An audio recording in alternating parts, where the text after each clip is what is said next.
Okay, section 2.4 takes a look at constant acceleration, that special case that I referred to. So in many cases, it turns out acceleration is constant or nearly so. That's why the average acceleration is often just fine to use, because if acceleration is constant, then instantaneous and average are exactly the same. So in the case the acceleration is constant, we'll have 5 special equations that can be used. There are super equations of kinematics.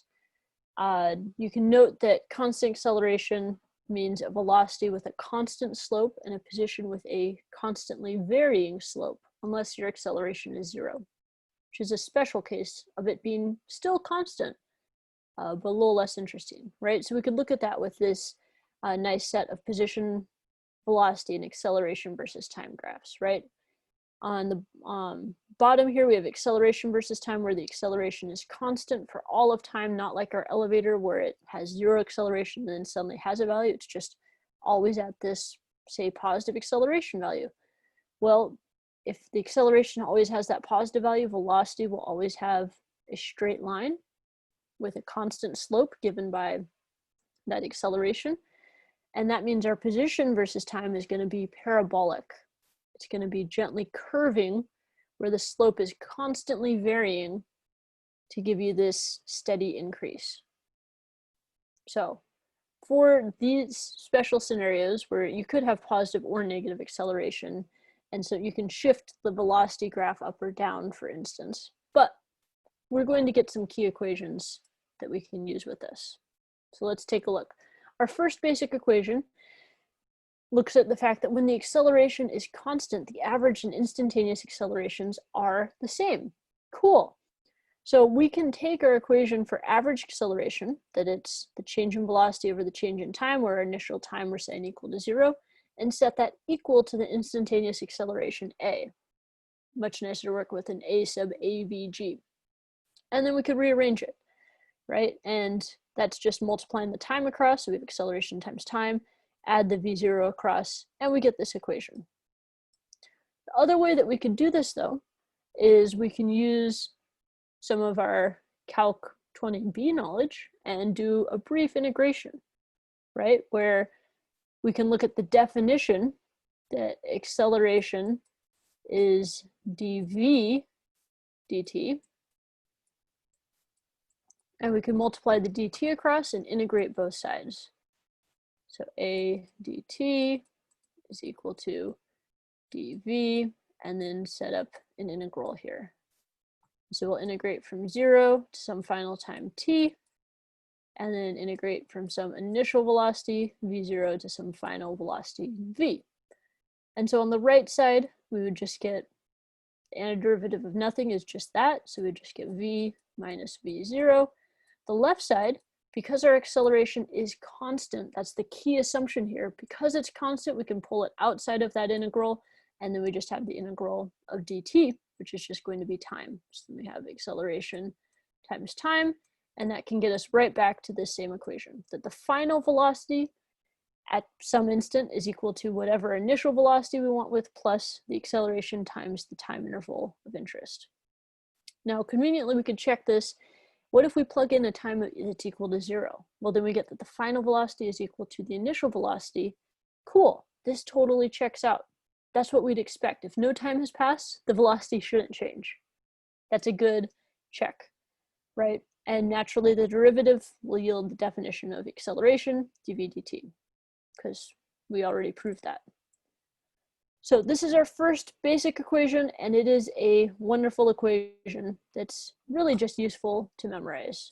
So I'd encourage you, we'll use it plenty, so you don't have to memorize it, but it's a good one to internalize, certainly. Our second basic equation, we can rewrite our average velocity definition and rearrange, and use the fact that average velocity is just half the initial plus the final velocity, substitute that in, and eventually get this equation that has position, initial velocity, and acceleration. I find this a little bit less elegant than using the definition of the velocity as the derivative of position with respect to time. So we could follow the exact same procedure that we did before, that the velocity is dx dt, and once again multiply the dt across and integrate both sides. So we'd have the integral of v dt is equal to dx integral, where we are integrating from x sub 0 up to x final.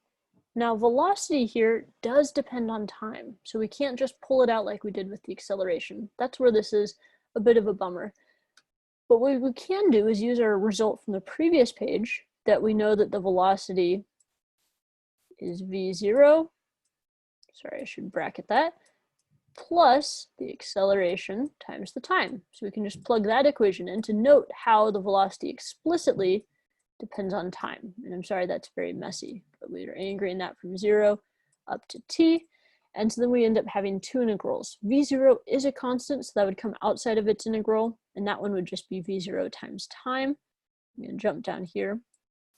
So v0 times time, plus then we're also integrating the acceleration would come outside, but we'd have the acceleration times the integral of t dt. Right? And if we take the antiderivative of time, then that's going to be, how fresh are you on your antiderivatives? That should be t squared over 2, right? And since we're integrating from 0 to t, we don't need to worry about the integrands too much there. So a times t squared divided by 2.